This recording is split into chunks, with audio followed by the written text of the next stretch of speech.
kwa sababu janga limetokea la mvua ya mawe baadhi ya sehemu, lakini pia tumetembea kuona mafanikio ya wakulima.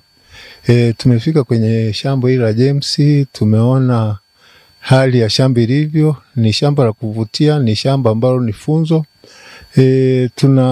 Tunachosihi tu aendelee hivyo hivyo kuwa mkulima mfano, ili wakulima wengine waweze kujifunza kwake. Lakini lengo kubwa ni kujaribu kuendeleza zao hili la tumbaku, ili mkulima aweze kupata faida kubwa na aweze kupata maendeleo.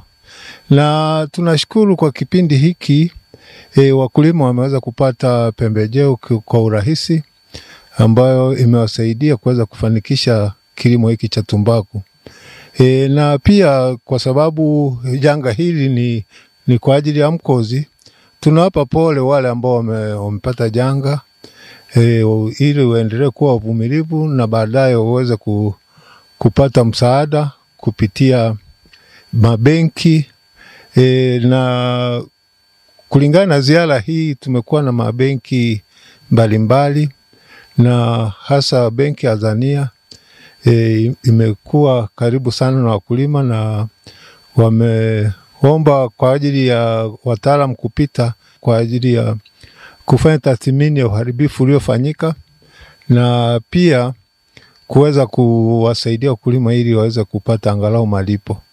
Na pia kulingana na ziara hii tunajaribu kuchukua changamoto za wakulima ili angalau tuone, ili tuweze kuwasaidia na kuweza kuendeleza hili zao. Wakulima wana changamoto ambayo tumeipata ya kutokuwa na kalenda ya kilimo cha tumbaku wilayani Serengeti.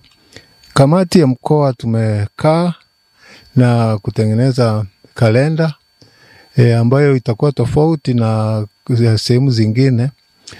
Na kalenda hiyo tumeshaikamilisha, tunategemea izinduliwe na mkuu wa mkoa, ili baadaye sasa tuwaletee na mpango mkakati kwa ajili ya ushirikiano wa zao la tumbaku. Ndugu mtazamaji, kama unavyoona hapa tupo katika shamba lingine la muathiriwa na ya mvua ya mawe katika wilaya ya Serengeti.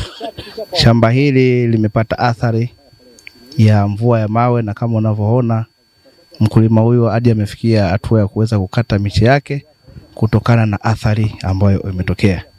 Tathmini inaendelea kuenda kwa wakulima wengine ili kuweza kupata kuweza kunusuru kile kilichopo, katika maana kutoa ushauri kwa mkulima ni vitu gani ambavyo atafuatilia. Yaani hili tangu limetokea nimekuwa nikijiuliza kwamba laiti ingekuwepo bima ya ukulima, ningekuwa yani kwa kitendo hiki, hata kama uwezekano ungekuwepo hata kuanzia leo, mimi ningeweza kujiunga. Kwa maana kwamba ningekuwa na bima wala nisingekuwa na hofu. Ingekuja ikafanyika tathmini, basi bima ikasimamia uharibifu uliofanyika. Tumbaku si kwamba ni umeizalisha tu shambani unaiona kwamba imestawi, hapana. Tumbaku ni pale utakapoipeleka kwenye banda na ikatoka na grade ukaiuza. Mimi nishukuru sana na niseme ili zoezi liwe endelevu kwa ajili ya kutusaidia. Lakini pia sisi kama chama cha msingi Machochwe tuliathirika na mvua ya mawe. Tuna wakulima kama 6, tuna ekari kama 15 ambazo ziliathirika na mvua ya mawe. Na ziliathirika kwa kiasi kikubwa. Asante sana ndugu zangu kwa kututembelea, kujihakiki kuona machanga yaliyotupata. Sisi hatuna mengi, basi tu tumelilia nyinyi tuone namna serikali itakavyotusaidia. Mimi naona jambo kama hilo linaweza litusaidie, kwa sababu sisi hatuna mamlaka wala hatuna nguvu zozote tofauti na Mwenyezi Mungu aliyeleta mawe. Kwa upande wa mikopo, sisi kama benki ya CRDB tunawaahidi kwamba wiki ijayo watakuwa wamewekewa hela kwenye akaunti zao za chama. Baadaye sasa ndio hao viongozi watazihamisha kwenda kwenye akaunti za wanachama. Tuliwaambia vyama vyote vya msingi ambavyo viko chini ya CRDB kwamba walete majina ya wanachama ya wakulima wote wa tumbaku, kilo wanazolima na hekari, ili tuweze kujua sasa namna kuweza kuwakatia bima, kwa sababu sasa hivi tunawakatia bima ya tumbaku ambayo ni 2%. Kwa hiyo kufanya hivyo tuliwasisitiza wote waweze kuleta kwa pamoja ili sasa tunavyoenda kuwapa mikopo na tujue namna ya kuweza kuwakatia bima ili kuweza kukinga kwa madhara ambayo yanatokea.